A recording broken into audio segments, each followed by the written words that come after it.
dañ koy tàmbali si gàmmu gi Serigne Moustapha Sy si kàddu yëm ci yëkkati jëmale ko sa Ousmane Sonko beneen bi élection législative yi nee na leen moo ngi leen di xaar nan nga jàngatee kàddu kilifa gi démb.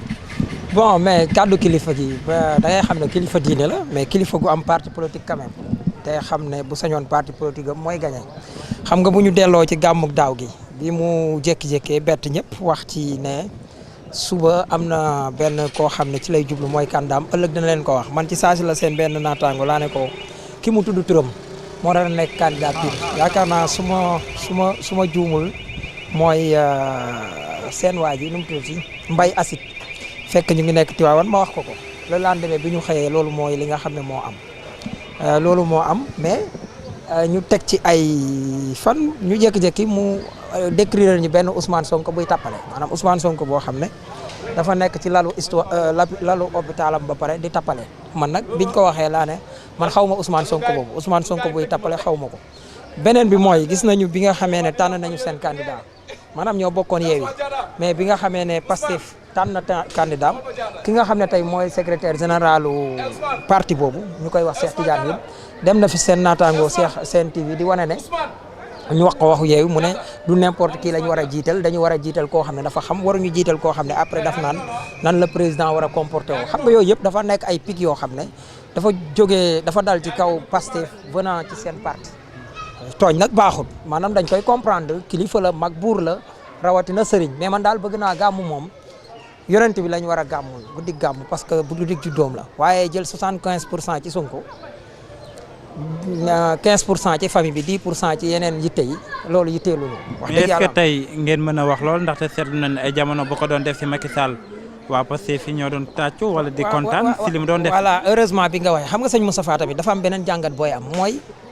far ak nguur bokkul ci li ko jubu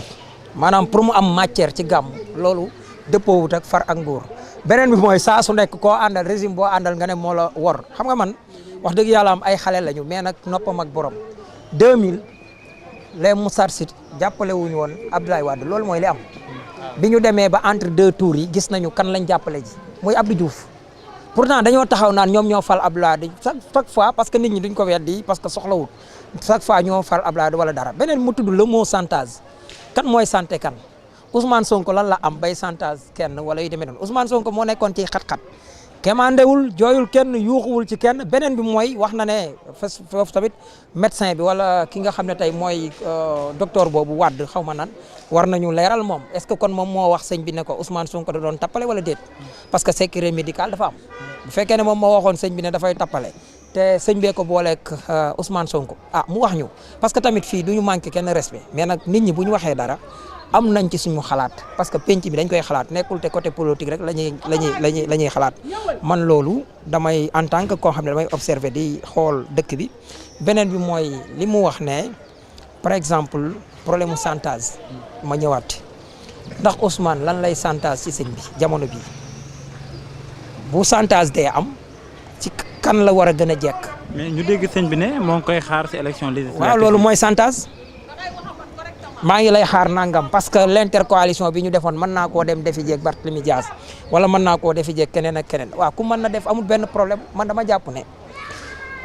liñ soxla daal mooy ay députés yu responsable lañ soxla parti politique yëpp que ça soit muy mouvance présidentielle wala muy opposition que pire dem ci opposition bi indi député de qualité yi ñu leen xamee parce que nag wax dëgg yàlla seen ay député surtout Soxna Ba ñëpp gis nañu ne ku remarqué wu la wax dëgg yàlla ñaar rek laa ci mën a gis ñoo xam ne mën naa leen a xaw a ŋàññi mooy arrivé jusqu'à di door jigéen mais bu loolu weesoo seen i député wax dëgg yàlla ay qualité lañ leen xamee ak yooyu. ñoom kay bu ñu amee ay député ñëw nga ab yokkute lay doon rek amul benn problème. bu ñu xoolee Ousmane Sonko dem na visiter ji ñëpp te kooku yàgg na ko jàppale. waaw surtout si moment wu difficile yi. moom kañ lay nekk Tiwaawan. est-ce que nekkul ne looloo ko ma ne sëñ bi kañ lay nekk Tiwaawan xam nga tey bokkut ak tey Touba benn sëñ Cheikh Saliou boo xam ne saa yoo demee Touba yaa ngi ko fekk sëñ Moustapha jouru gàmmu gi lay dem Touba te premier ministre kañ lay dem Tiwaawan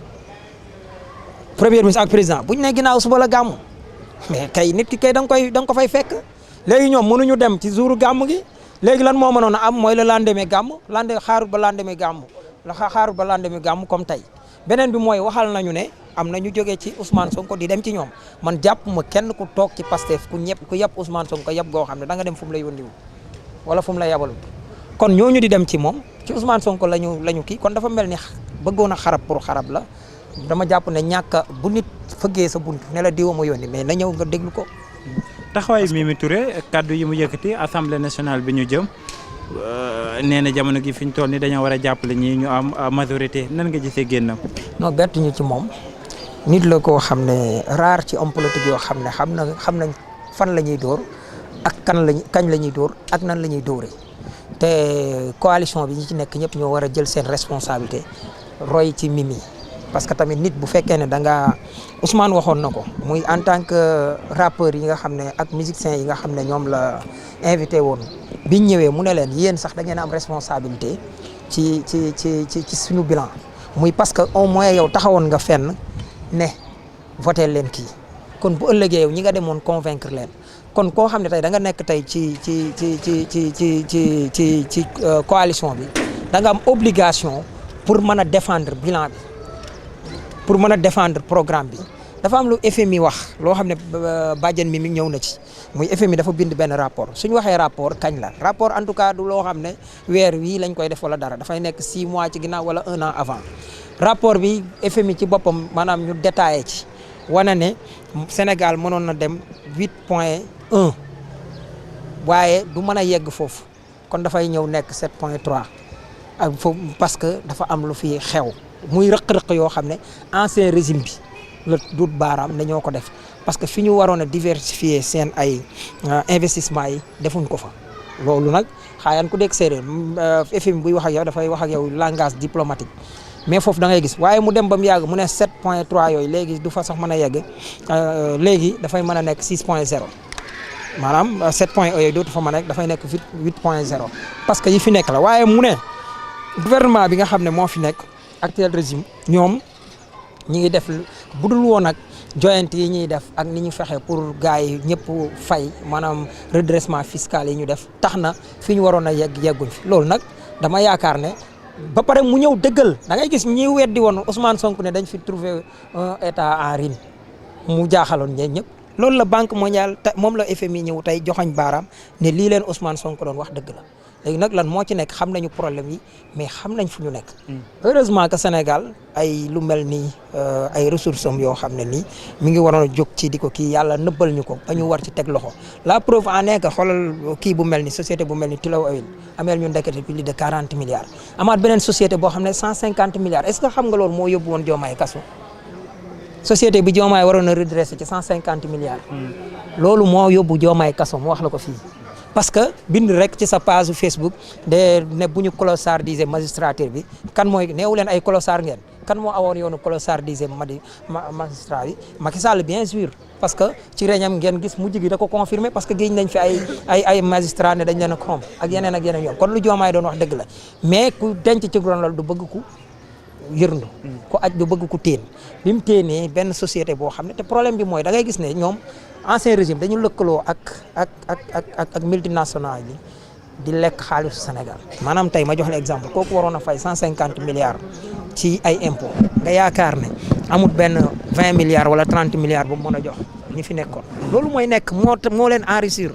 loolu nag opération gox bi nga xam ne moom la Badiane annoncé tey loolu da nga ko ciy daal di gis mais na Sénégalais yi xam nga dañu ñëwoon ci ñoom dagaan seeni waat wax leen nañ dellu si waat suñ bopp askan wi jógal seen bopp du kenn nag Ousmane Sonko kenn yorul bakkanam bañ na ko ba dafa waxoon ne yàlla képp la gëm moom la yaakaar su ko yàlla nattoo ak mu bànnee xol ko yam moom lay sant te ragal nag yëpp yàlla la dama yaakaar ne yàlla bu ñuy jël si ñun du tàggu kenn loolu bi mu amee askan wi fekk si ko ci